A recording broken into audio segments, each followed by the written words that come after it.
Togo, la principale coalition de l'opposition, a appelé à une journée Togo mort demain mardi, jour de l'ouverture de la campagne des législatives du 20 décembre prochain. On en parle dans cette édition. En Côte d'Ivoire, 6 élections municipales et 2 régionales qui ont été annulées au mois d'octobre dernier après des troubles sont finalement prévues le 16 décembre prochain. L'annonce a été faite par le gouvernement. Et puis au Burkina Faso, 6 assaillants ont été abattus ce lundi à Bourgui, localité de l'est du pays. C'était lors d'une attaque terroriste contre une patrouille de gendarmes, une information confirmée par des sources sécuritaires. Voilà pour les titres. Bonsoir à tous. Au Togo, la principale coalition de l'opposition a appelé à une journée Togo mort demain mardi, jour de l'ouverture de la campagne des élections législatives prévues le 20 décembre prochain. Cet appel vise à demander l'arrêt du processus électoral auquel refuse de participer cette opposition. Reportage. Après avoir une fois encore fait descendre ses militants dans la rue à travers le pays samedi dernier, la principale coalition de l'opposition togolaise a appelé à une journée Togo mort ce mardi, jour de l'ouverture de la campagne des législatives du 20 décembre. Cette journée Togo mort vise à demander l'arrêt du processus électoral auquel elle refuse de participer, qualifiant ces élections de frauduleuses.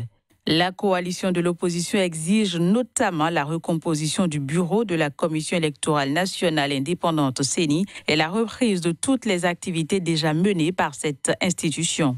Samedi, des manifestations massives de partisans de ce regroupement de 14 partis politiques d'opposition ont eu lieu pour la 3e fois en l'espace de 15 jours à Lomé et dans d'autres villes du Togo. Dans une interview accordée à des médias locaux dimanche, le ministre togolais de la fonction publique a affirmé que les législatives auront bel et bien lieu le 20 décembre. Selon Gilbert Bawara, l'État a déjà pris toutes les dispositions et mettra tout en œuvre pour sécuriser le processus électoral, garantir son bon déroulement et son aboutissement. En Côte d'Ivoire, 6 élections municipales et 2 régionales qui ont été annulées au mois d'octobre dernier après des troubles sont finalement prévues le 16 décembre prochain. L'annonce a été faite ce lundi par le gouvernement ivoirien. Des précisions à travers cet élément. Des électeurs ivoiriens sont convoqués aux urnes le dimanche 16 décembre prochain dans le cadre de 6 élections municipales et 2 régionales, des scrutins qui ont été annulés en Côte d'Ivoire en octobre dernier après des troubles.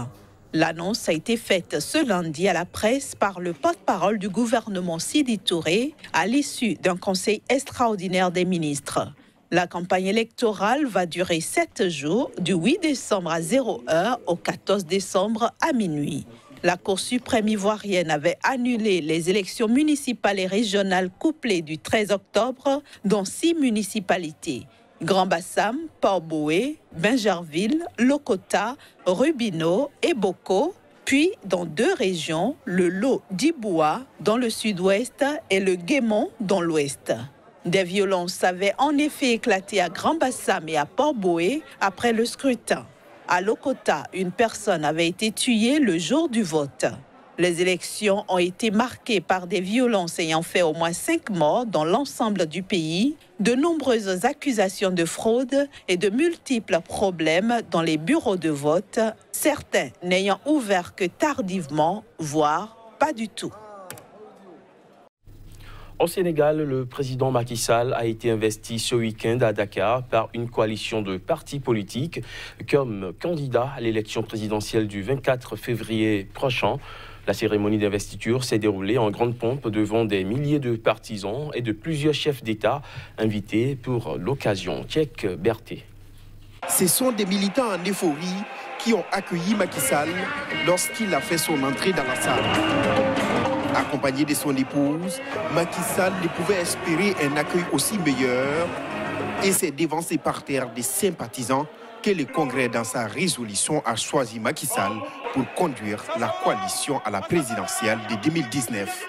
Nous, membres de Benno Bokk Yakaar, de la grande coalition de la majorité présidentielle, réunis ce jour en Congrès, investissons le président Macky Sall candidat de Benno Bokk Yakaar de la grande coalition de la majorité présidentielle du 24 février.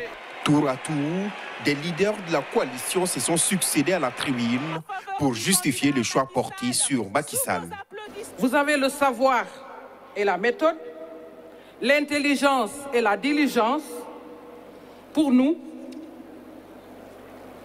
permettre de rester dans le temps de l'action. À son tour, Macky Sall a remercié les congressistes et promet de mener la coalition à la victoire au soir du 24 février prochain. Pour cela, il a mis en avant le bilan de son mandat, surtout dans le domaine de l'agriculture. Nous avons écrit de belles pages. Notre politique de soutien au secteur agricole a été efficace. Dès 2012, j'ai doté le secteur de plus de 1000 tracteurs subventionnés à 60% pour renforcer sa mécanisation. Ces bilans, la coalition présidentielle compte surfer dessus pour espérer un second mandat, un mandat que Macky Sall veut consacrer à la jeunesse, à la transition agroécologique, le développement de l'économie sociale et solidaire, l'accélération du rythme d'industrialisation du pays et le développement de l'économie numérique.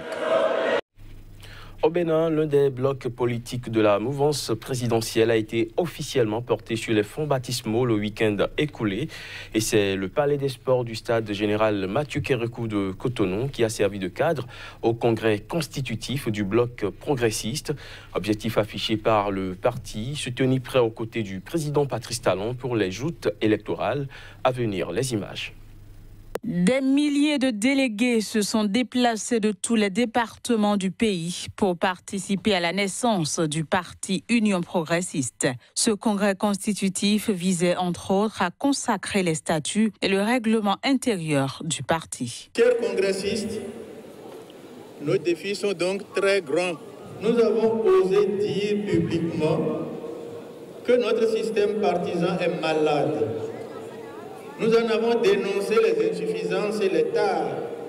Et pendant des années, nous n'avons fait que déplorer la situation sans rien entreprendre. Mais à présent, nous avons décidé de passer à l'action, d'agir, de prendre nos responsabilités. Pour les cadres du parti naissant, la forte mobilisation observée témoigne de l'engagement de leurs militants à accompagner la réforme du système partisan. À travers l'érection de ce parti, c'est la réforme portée par le président Patrice Talon et soutenue par le bloc de la majorité à l'Assemblée nationale qui prend corps. À l'issue de son congrès constitutif, le parti s'est doté d'un comité transitoire composé d'un bureau politique et d'une direction exécutive. Signalons qu'aucun parti d'opposition n'était à cette sortie. Au Nigeria, le président Muhammadu Buhari a refusé de se présenter face aux représentants du peuple pour donner des détails sur les nouvelles mesures de sécurité prévues par le gouvernement pour en finir avec la secte islamiste Boko Haram. Précisons que plusieurs dizaines de soldats nigérians ont été tués ces dernières semaines par le groupe djihadiste Abdoulaye Issa. La séance plénière de la Chambre des représentants à Abuja a offert aux membres du gouvernement une occasion d'exprimer leurs sentiments sur les opérations des forces de sécurité nigérianes dans le nord du pays. En particulier l'armée nigériane qui a récemment perdu de nombreux soldats lors de l'attaque perpétrée par Boko Haram dans un village appelé Metele dans l'état de Borno. Combien de temps durerait cette folie? Combien de temps la nation nigériane continuerait-elle à perdre des personnes civiles ou militaires? Pendant combien de temps des meurtres insensés et macabres seraient-ils tolérés? Le gouvernement a-t-il vraiment laissé tomber le peuple? Une rafale de pensées. Pour eux, les détails sanglants de l'attaque qui ont, dans une large mesure, suscité une peur palpable chez les citoyens du pays, n'auraient pas pu être reçus avec une certaine sérénité murmurée. Déplorant les nombreux cas de décès persistants parmi de nombreux soldats nigérians, entrant et sortant de formations militaires, de camps et de théâtres de guerre, la Chambre note que selon les informations de médias crédibles, pas moins de 118 soldats nigérians du 157e bataillon ont été massacrés par des insurgés de Boko Haram qui s'appellent désormais État islamique de l'Afrique de l'Ouest le 18 novembre 2018 dans le village de Metele dans l'état de Borno. Il est maintenant confirmé que 118 soldats et officiers ont été tués avec leur commandant. le lieutenant-colonel Ibrahim Sakaba. Les insurgés auraient emporté un important lot d'armes de la base militaire de Métélé qui, selon les experts en matière de sécurité, constituerait un grave danger.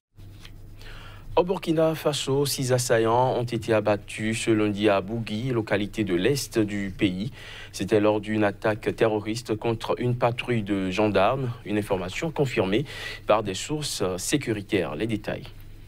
6 assaillants ont été abattus lundi à Bourgui, localité de l'est du Burkina Faso, lors d'une attaque terroriste contre une patrouille de gendarmes. Les terroristes ont ouvert le feu lorsque le convoi d'une équipe de patrouille de la brigade territoriale de gendarmerie de Fadane Gourma, à 220 km de Ouagadougou, est tombé dans une embuscade dans le village de Bourgui.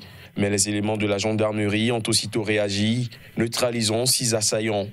Un gendarme a été blessé au pied selon une autre source sécuritaire, précisant que cette attaque a eu lieu aux environs de 5 h GMT du matin dans la forêt de Bourgui, située à 10 km de Fadane Gourma, chef-lieu de la région de l'Est.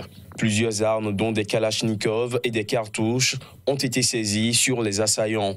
Selon un responsable local, l'équipe de la gendarmerie se rendait au campement de chasse de Sindou pour démanteler une cache d'armes appartenant à des terroristes présumés. Le Burkina Faso, frontalier du Mali et du Niger, est le théâtre d'attaques djihadistes régulières depuis le premier trimestre 2015. Vendredi dernier, 5 personnes, dont 4 gendarmes, avaient été tuées par l'explosion d'un engin artisanal au passage de leur véhicule à Bongou, dans la région de l'Est.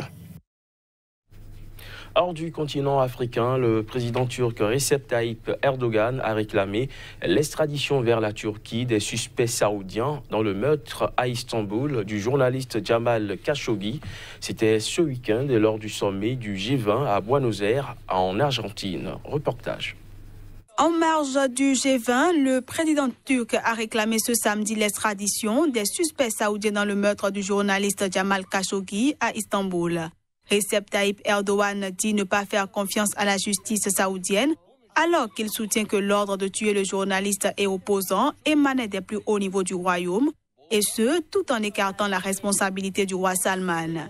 Selon le président turc, seul le premier ministre canadien Justin Trudeau a abordé le sujet pendant la réunion des dirigeants. Soupçonné d'avoir commandité le meurtre de Jamal Khashoggi, le prince héritier saoudien Mohammed Ben Salman a donné une explication difficilement croyable sur le rôle de l'Arabie saoudite dans cette affaire. Le meurtre du journaliste Jamal Khashoggi a provoqué une onde de choc mondial et considérablement terni l'image de l'Arabie saoudite. Pour l'heure, le procureur général saoudien a inculpé 11 personnes sur un total de 21 suspects et requis la peine de mort contre 5 d'entre elles, mais a totalement dédouané le prince héritier. Plusieurs pays, dont le Canada, les États-Unis, la France et l'Allemagne, ont pris des sanctions financières contre des Saoudiens soupçonnés d'être responsables ou complices dans cette affaire. Fin de ce JT, merci de l'avoir suivi.